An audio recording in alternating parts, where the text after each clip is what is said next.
Shalom. First and foremost, I want to give all praises, honor, and glory to Yahweh, Bahasham, Yahweh Shai, Bahasham, Rakha Kodash. Double honors to the elders and the apostles of Great Millstone, and peace and blessings to the elect. And today we're going to go into the book of Matthew, the 17th chapter.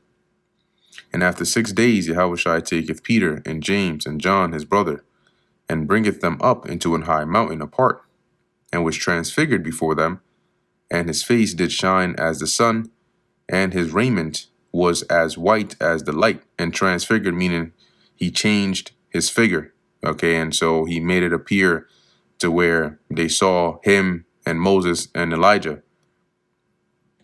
And behold, there appeared unto them Moses and Elias, which is Elijah, talking with him. Then answered Peter and said unto Yahweh Shai, Lord, it is good for us to be here. If thou wilt, let us make here 3 tabernacles, one for thee, and one for Moses, and one for Elias. While he yet spake, behold, a bright cloud overshadowed them. And behold, a voice out of the cloud, which said, and that cloud was a chariot. And so a voice comes out of it and says, This is my beloved son. So you had Moses that represented the law. You had Yahweh Shai, and you had Elijah, which represented the prophets. And the voice is saying, yes, you have the law, yeah, or at least what they saw. Yes, you have the law. Yes, you have the prophets. But the priority, all right, the one above them all is Yahweh Shai. So that's why the voice said, This is my beloved son, in whom I am well pleased. Hear ye him.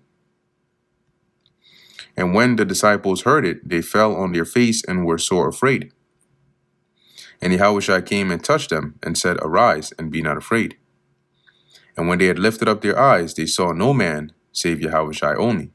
Because it wasn't actually Elijah and Moses that were there, but it looked like it, because that was a part of the changing of the form that Yahweh Shai did. And as they came down from the mountain, Yahweh Shai charged them.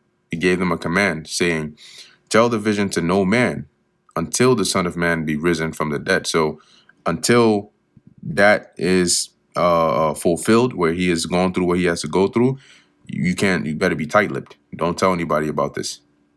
So the reason we know about it now is because, well, this information was given post the rising again of Yahweh Shai from the grave.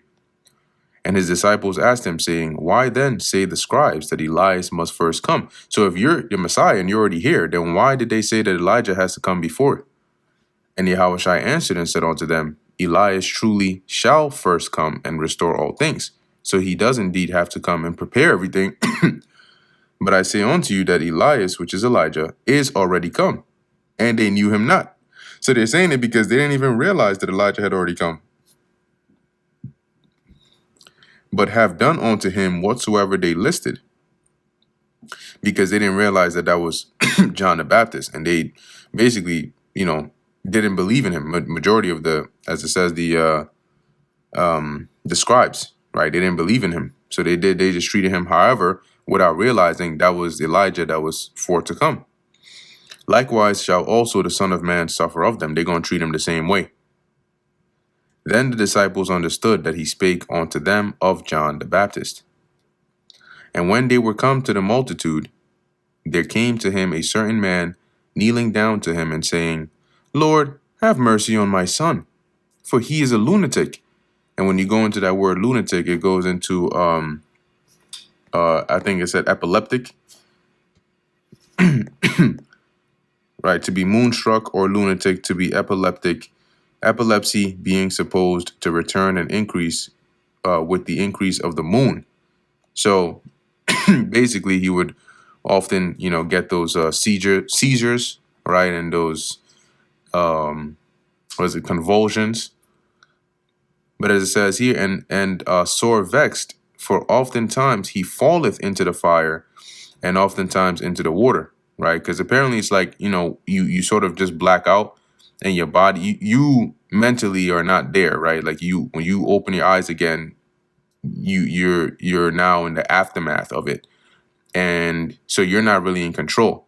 And it can be dangerous because if you're, say, holding something dangerous, or you're in a dangerous place, and then you just catch that attack, you can fall, you can hit your head, you can really get hurt. And by the time you come to, you already have these injuries.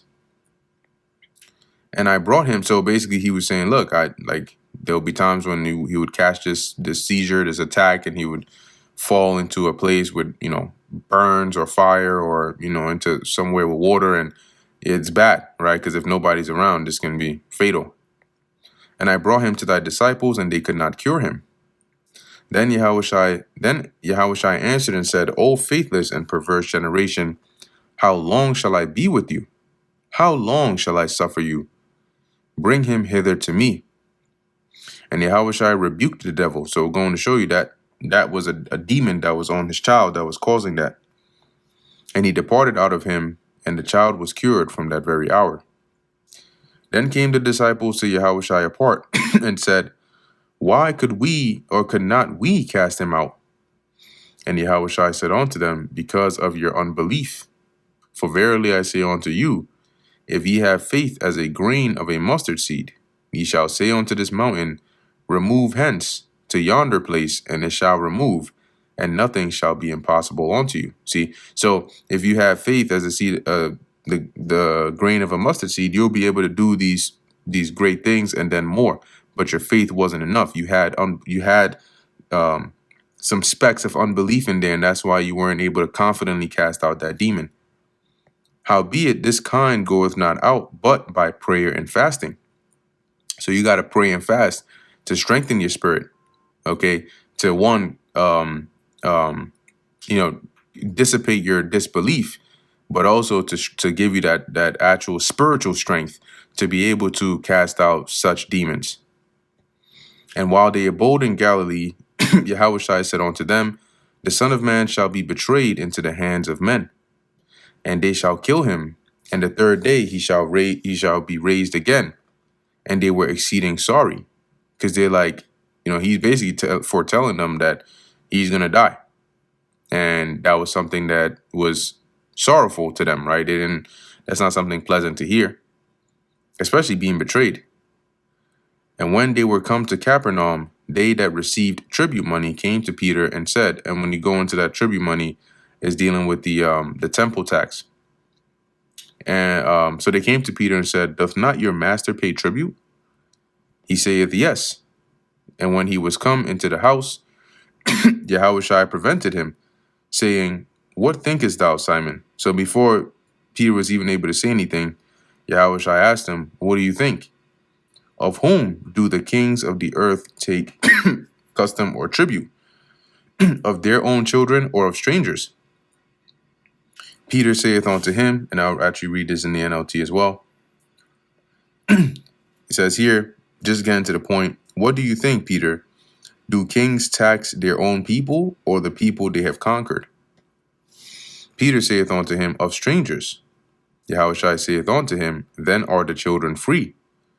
Notwithstanding, lest we should offend them, go thou to the sea and cast an hook. So basically what he was saying is, well, if kings don't tax their own people, right, but those they have conquered, and the Most High is king, right, and the temple is his house, then really the children would be free, right, well, really should be free of that tax. But as he says, not to offend them, and cause them to be cause any dissension, just go ahead and do it anyway. And this was why even the Apostle Paul mentioned that these things are a shadow of things to come, because there were a lot of things that, some were in the law, right, and they were being done, but the true meaning or significance behind it was going over their head. And that's why some of the things that Yahushua would teach and go into and explain was deeper than just keeping the laws physically. Notwithstanding, lest we should offend them, go thou to the sea and cast an hook and take up the fish that first cometh up. And when thou hast opened his mouth, thou shalt find a piece of money. That take and give unto them for me and thee. And that brings us to the end of the book of Matthew, the 17th chapter. Lord willing, that was edifying to the elect. In closing, I want to give all praises, honor, and glory to Yahweh, Bahasham, Yahushai, Bahasham, Bracha, Kodash. And until next time, Shalom.